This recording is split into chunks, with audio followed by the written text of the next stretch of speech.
Good morning, everybody. Chris here with Clutter Reduction Junk Removal in Southeast Florida. Today we are doing 3 jobs. We are doing 2 moves, and then we're going to be doing a junk removal for a repeat client who is a realtor. He's actually one of the first realtors I ever really did a job for that I didn't go out and market to directly. And he works on Palm Beach Island, which is a very expensive area in Florida. And I was so excited when I first met him. And he was like, "Oh my God, you're amazing. You're so fast. You're so efficient. I need some of your cards. I'm gonna make copies of them at the office and spread them out to everybody." And I used to think like, "Oh my God, that's amazing. Like, I would just give this job for free if I wasn't broke." And that was a mistake I made. Super nice guy, but I never got any of those things he promised. And he didn't even ask for a price reduction. I was just, for some reason, I was just like in my head, like, "Oh, I can't offer you anything in return, so let me give you like a free job," you know? But that was something I learned early on not to do. You don't give away discounts because somebody says, "Oh, I can use you so much. I'm gonna get you so much business," you know, this and that. Like, no. People will say that, and they may mean like they want to. They may want to help you out, but there's a really good chance that's never gonna happen. So don't give your discounts away just because. We are loading up stuff for these moves. I don't really need my Speed Pak, and I'm gonna have my truck bed open for the first 2 jobs. So we're putting our Speed Pak in the garage.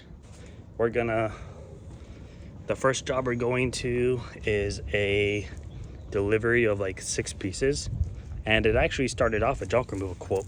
I quoted a load and a quarter for this job, and then as I approached it, she said, "Just letting you know, the realtor just called me and the buyer said to just leave everything there, so I'll let you know if that's finalized, but at the moment we may just need the delivery." And I was like, "Well, that kind of sucks, but I get it, you know. Kudos to you for saving all that money, because I mean, obviously $600+ is a lot. So it is what it is." But the second job we're doing is a move that I started yesterday. For the most part, got done until rain approached, and I was like, "Hey, I already know for a fact it's gonna be raining all day. I don't know how much I'm gonna be able to get done without all your stuff getting wet, but I'll be in the area tomorrow if you want me to just come back tomorrow and we'll get it done." And that's what we decided to do. And I can do it with just my truck. If it is raining, I can leave my cover on. So it's just some small miscellaneous stuff on the patio. It'll probably take me like an hour minimum. And then the third thing we're doing is for that realtor. We're going to a storage unit. I actually moved this stuff from unit to unit twice over the span of the last 2 years. So the fact that he's like getting rid of it now makes me think like he's been spending all that money every single month, and now you want to just get rid of it. It's 3 fireproof gun safes, smaller ones, like you can just put it on a dolly, and then like a big rack. So I figure we'll keep the rack for the garage if it fits, and then we'll sell the fireproof safes, and if they don't sell within a week because they're heavy as heck, then I'll donate them to somebody I know who would take them. So that's the game plan for today, and I will see you at that first job. Thinking more just real quick about that topic, because I know that's a common thing when people are new. So when people say, "Oh, I can get you so much work, you know, could you give me like a discount? Like I'm gonna have you come back 10 times. I do this stuff all the time," or this and that. As good as that may sound in person, and it may happen, you need to realize that look at all of your repeat clients and try to think about why they use you on a repetitive basis. For me, I can already tell you the majority of my repeat clients, it's not because I'm cheap. I'm not the cheapest guy out there. I might be cheaper than 1-800 Got Junk or College Hunks, or maybe even Junk King to a degree, but I'm not the cheapest in general. You can definitely find cheaper people.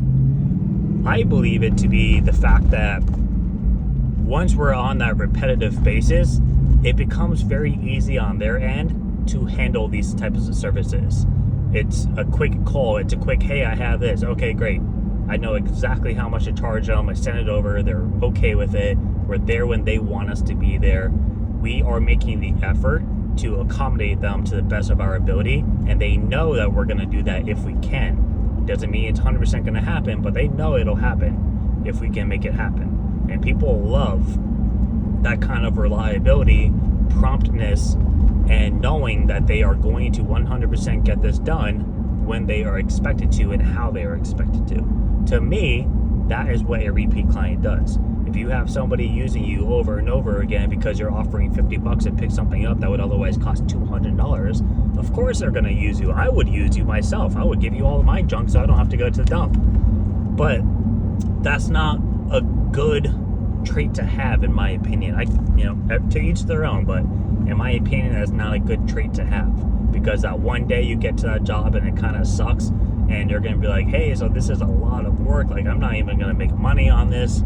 It's going to be this much money, and it's maybe like 3-4 times the amount. They're like, oh, wow, like, why is it so much more?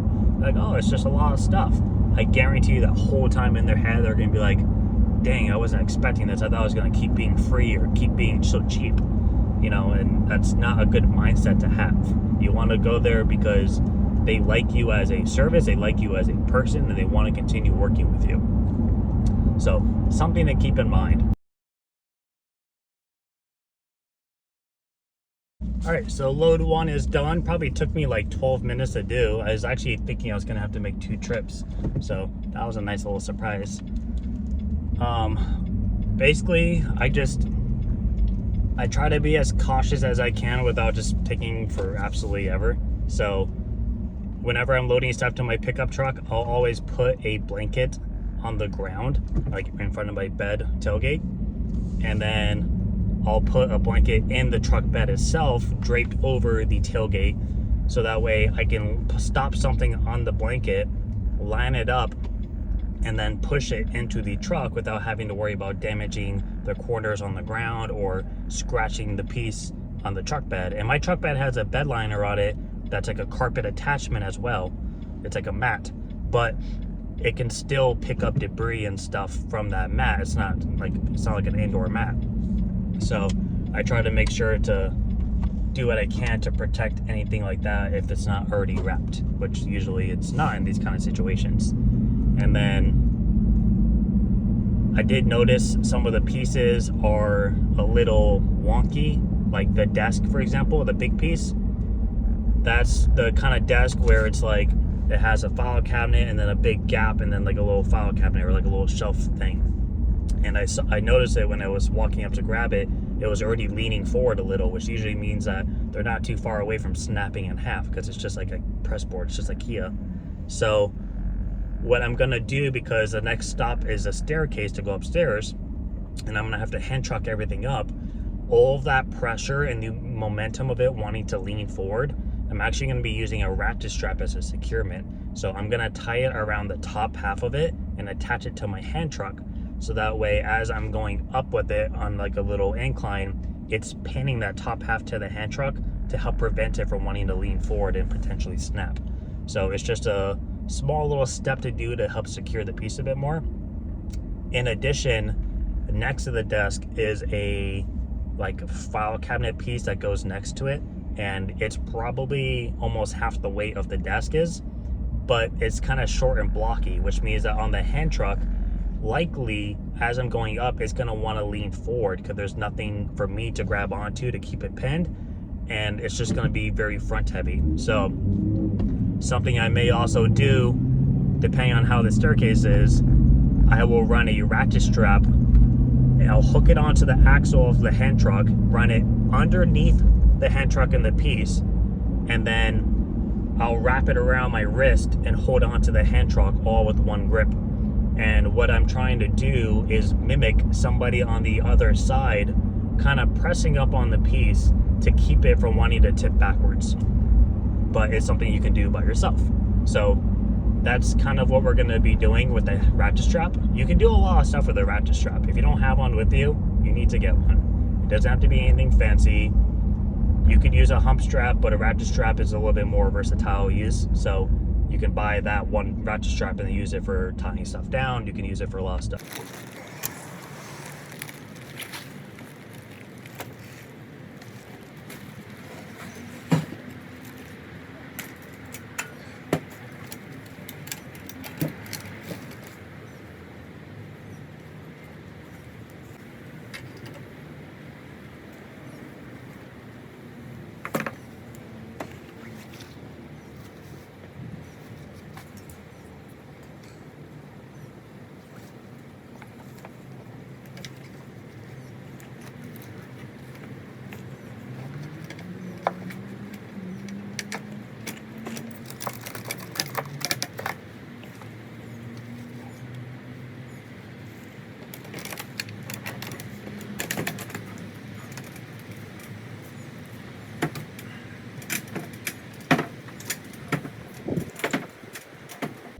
All right, so the offload is done. It took me about 15, maybe 20 minutes. I was helping them kind of move stuff around in there.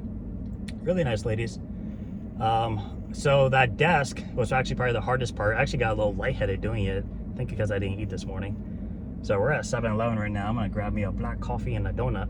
We'll be heading to that next job in just a little bit. I'm just gonna sit here for like 15 minutes before I go sweat some more in this humid weather. It's 96 degrees and it's 9 o'clock in the morning. Like, what is Florida? Although, to be fair, when I was in Vegas, it was 107 degrees at 12:30 in the morning. What? But I wasn't sweating this much, so we'll call it even. Yeah, that desk was not the lightest, and the stairs, even though they were a straight shot, the stairs were on like a slant like this. So as I'm pulling the hand truck up, I'm going against the grain to wrap around, and that kind of sucked. So that was one thing. The other thing was when I got to the top, I first took that skinny little bookcase with me. That was the first thing I did. I used it as like a tester to see how the stairs were. And I hit my back on the railing without barely clearing the railing at the top because you had to turn up and then turn. And I was like, well, that's gonna be a problem for the desk because the desk is like 3 times as wide. So I brought a blanket up with me, laid it on the ground, and intentionally was like, all right, when I bring the desk up, I'm not gonna be able to clear this, so I'm gonna have to stand it up and then slide it on the pad and kind of shimmy it around the corner, which is what we had to do. And the ratchet strap actually ended up helping out for 2 reasons. Number one, it kept it secure so it wasn't leaning forward so it could snap. On top of that, it also helped out because when I got to the top, at some point I have to let the piece come up fully leveled, and you're just sitting on the edge of a staircase. Like, it could just go phew, blah, blah, blah, blah, blah. So having that strap to that keeps that secure, so I'm able to let go of the piece, just grab the hand truck and kind of use it to maneuver. So it just gives you a little bit more control when otherwise you would have an issue. So don't forget about ratchet straps. Very important pieces. All right, we are at the job. So I was actually here yesterday doing a larger move, and we had to wrap up this last little bit. And now I'm doing the patio, and literally that door behind me, that's the patio door. So that's actually super awesome, like how close I am compared to any other opportunity you get at this community. This is like a massive 55 plus community, and there's a few things that can go wrong at this place. Number one, there's nowhere to park anything bigger than like a junk truck. You also have super long walks sometimes, and this isn't like a high income 55 plus community. So usually when you're here doing moves, junk removal is great, but for moves, you're usually dealing with a lot of just stuff. And it's not like the cleanest, and it's not like the easiest to move, you know, just stuff like that. But anyways, so this should be pretty easy, literally like how close I was able to pull up. Funny story, so we went to 7-Eleven. By the way, if you've never had the Replenish, I highly recommend it, especially the blue raspberry if you like blue raspberry. Very tasty, very refreshing. How accurate is it to like Gatorade? I don't know. They say electrolytes, who knows? They could just be BSing us. I don't think it says anything about the FDA on it, which I learned a long time ago. I don't know how accurate this is, but if something doesn't say the FDA has not approved this, that means that not all the ingredients have actually been like verified as correct in order. And that means they could basically just be lying to you to make it sound like it's better than it is. And I don't know how true that is, but I heard that somewhere a long time ago, and I was like, you know, I could see that being true. But there's a lot of stuff that doesn't say FDA approved, and I just wonder how that gets passed, because if you get sick off of it, I would think you could maybe, I don't know how that works. But anyways, I drink my coffee black, and there's this guy next to me who was talking to himself, which fair game, I do that too. I'm my own best friend besides my fiance. And he was just kind of mumbling to himself, and I was getting coffee. And first of all, I put a little bit of ice in here so I can drink it right away, because I hate just burning hot coffee. And I filled it up like to the brim of coffee. And the guy looked over and he's like, it's gonna make it really hard for you to put creamer and sugar in it without making a mess. And I was like, that's okay, because I wasn't planning on doing it. And then I go to the opposite side where the lids are, which are right above the creamers and sugars, and I grab a lid and I went to go cup it. And again, he was like, the creamers and sugars are right in front of you. And I don't know why, I thought he was just being like he was joking with me. And so sarcastically, I was like, really? No way. But my fiance says I'm not very good at sarcasm and that people don't pick up on it. I didn't say it in that tone either. I said it in my like normal voice. And he looked at me and I was like, oh shit, this must be one of those moments. So I just looked at him and said, thank you. And then I walked away. And I don't know, that may even made it even worse. I don't know. But I thought it was a funny situation. I don't know. That's my humor, guys. That's my humor. So yeah, we got here a couple minutes early. I'm gonna eat this donut, drink some coffee, drink some of my Replenish, and then we're gonna start this job.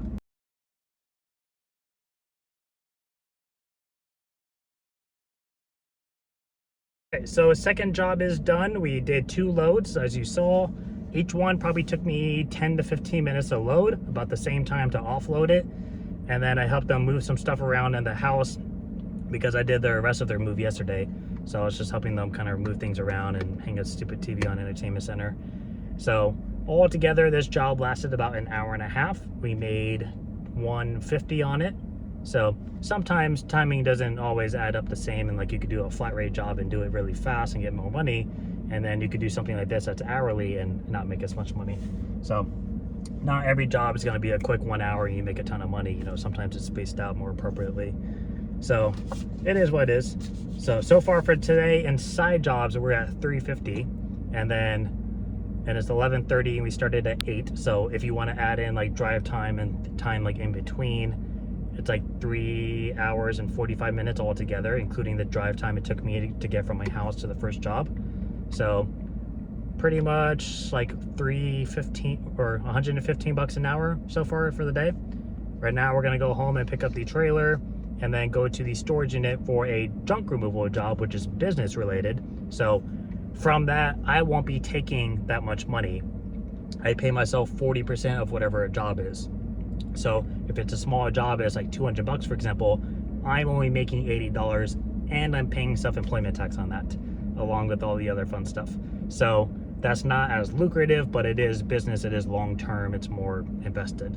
So we're gonna do that really quick. I think it's probably gonna be like around it'll probably be around like $250 or so for the job, if it's what I think it is.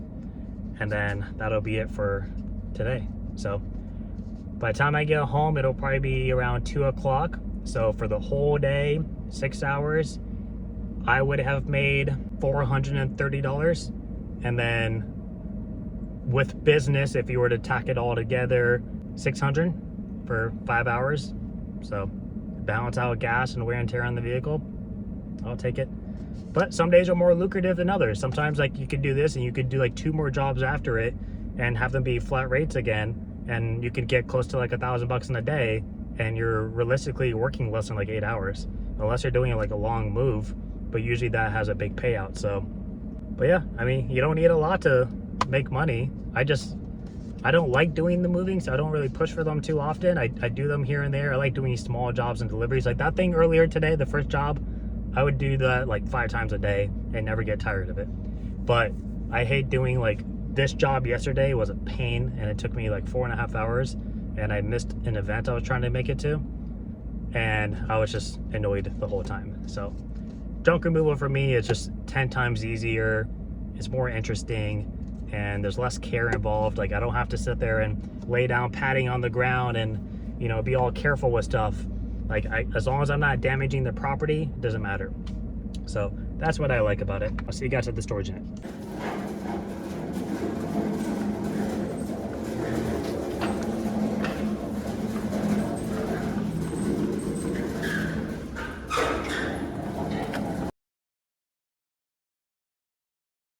All right, first junk removal is done. We went ahead and put a yard sign out by the stop sign up here when you exit. I actually used to put one up on the pole like every couple of months, and they would leave it up because the manager knew who I was. and I would also always give my cards to them. I just found out he retired, so who knows how long that will stay up for. But there's also a lot of debris around the ground, so I have a feeling that maintenance isn't priority around here. So that job overall was pretty easy. It took me less than 15 minutes, including chatting with the guy. It was 3 fireproof file cabinets. They all have their keys and they're all in pretty good condition. So we're actually gonna bring them home and post them on Facebook Marketplace. I have to look up to see how much they go for used, but I'm thinking probably between 50 to 100 bucks each would be an ideal number for fireproof safe. Probably even more than that actually, but I like to keep things kind of low because then they sell fast. And the person on the other side gets a good deal as well. So we're gonna do that. And then that big rack I'm actually gonna use for my own garage so I can store all of my other goodies on top of that we try to sell. So all in all, we won't have any dump fee for this job, and we paid in cash, so we don't have to worry about doing any processing fees or whatnot. And we'll go ahead and deposit that later today, and that'll be it for this. Later this evening will be the 2 dressers and the box spring. That should also be a pretty fast job. We'll probably just take them all out on the hand trucks. If we have a tight hallway, we'll stick them either on a dolly upright and kind of wiggle it through, or we'll put it on a blanket and just kind of slide it through. So either way, super easy and doable. And then that'll be it for the day. So I will see you guys at the next job.